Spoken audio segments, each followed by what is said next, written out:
வணக்கம். ரீசெண்டா என்னோட ஃப்ரெண்ட் ஒருத்தருங்க அவரோட ஸ்கின் க்ளோ ஆகணும்னு சொல்லி ரொம்பவே ஆசைப்பட்டுட்டு இருந்தாரு. ஆசைப்பட்டு அவர் நிறைய என்னெல்லாமோ கிரீம்ஸ்லாம் வாங்கி மூஞ்சிக்கு அப்ளை பண்ணி இன்னும் கழுவிட்டு வந்தேன்னா கமலஹாசன் மாதிரி இருப்பேன் அப்படின்னு சொன்னாருங்க.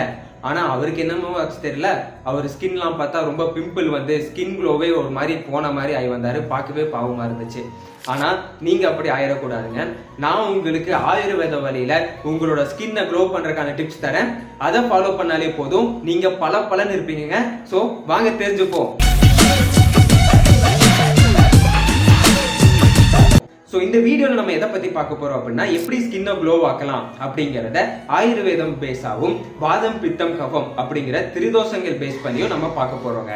ஸோ ஸ்கின் க்ளோ பண்ணுறதுக்கு முன்னாடி உங்களோட ஸ்கின் டைப்பை பற்றியும் நீங்கள் தெரிஞ்சுக்கணும். ஸோ அதையும் தெரிஞ்சுக்கிட்டு நம்ம ஸ்கின் க்ளோவை பற்றியும் தெரிஞ்சுப்போம். ஸோ ஃபர்ஸ்ட் ஒன்று என்னன்னு கேட்டிங்கன்னா, வாதம் சார்ந்ததுங்க.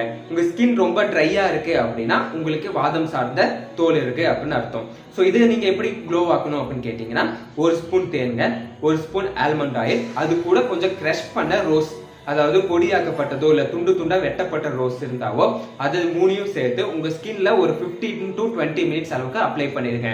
இது உங்க ஸ்கின்னை க்ளோ ஆக்குறது மட்டும் இல்லாம ஒரு சூத்தனிங் எஃபெக்டை கொடுக்குங்க.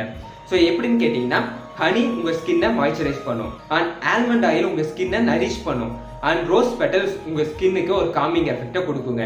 ஸோ இதை நீங்க ஃபாலோ பண்ணாலே உங்க வாத ஸ்கின்னை நீங்க க்ளோ பண்ணிக்க முடியும். அண்ட் செகண்ட் ஒன் என்னன்னு கேட்டீங்கன்னா, பித்தம் சார்ந்ததுங்க.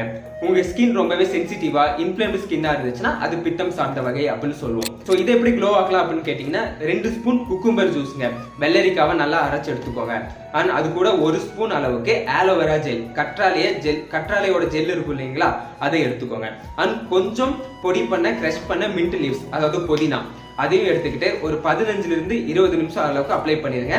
நல்லா ஸ்கின் சூத்தனிங் ஆகிற அளவுக்கு விட்டுருங்க. ஸோ இது எப்படி வேலை செய்யும் அப்படின்னு கேட்டீங்கன்னா, இந்த வெள்ளரிக்காய் இருக்கு இல்லைங்களா, இது உங்க ஸ்கின்னை ஹைட்ரேட் பண்ணும். அண்ட் கற்றாழை இருக்கு இல்லைங்களா, இது வந்து உங்களுக்கு இன்ஃப்ளேம் ஆகுறது இருந்துச்சுன்னா அதை வந்து கம்மி பண்ணும். அண்ட் தேர்டா மின்ட் லீவ்ஸ் இருக்கு இல்லைங்களா, அது வந்து உங்களுக்கு ஒரு ரிஃப்ரெஷிங் ஃபீலை கொடுக்கும். ஸோ இதை ஃபாலோ பண்ணி பித்தம் சார்ந்த தோல் இருந்துச்சுன்னா அதை சரி பண்ணிக்கோங்க. அண்ட் லாஸ்ட் ஒன் என்னன்னு கேட்டீங்கன்னா, கஃபம் சார்ந்த தோலுங்க.